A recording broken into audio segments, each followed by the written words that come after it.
Welcome.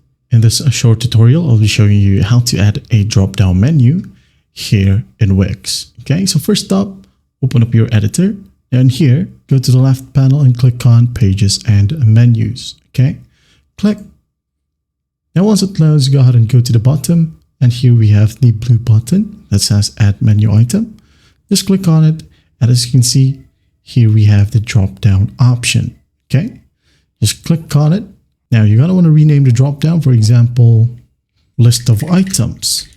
All right, just for example, hit on Done, and here we have the drop-down. Okay, to add content to it, it's pretty easy. It's either you drag pages right here onto the drop-down, or just List of Items, or you can go ahead and straight up create a new page. Add new page. For example, pricing plans right here. I'm just gonna click on it.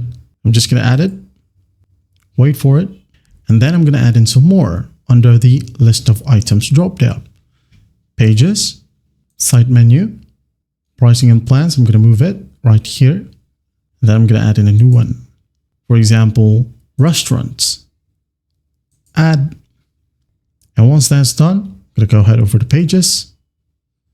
I'm going to make sure that this one is under the List of Items, okay?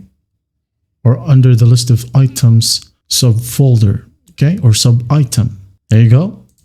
Preview. I'm going to go to Home. Here we have the drop-down, okay? As you can see, when I hover my mouse onto the List of Items drop-down, here we have two options.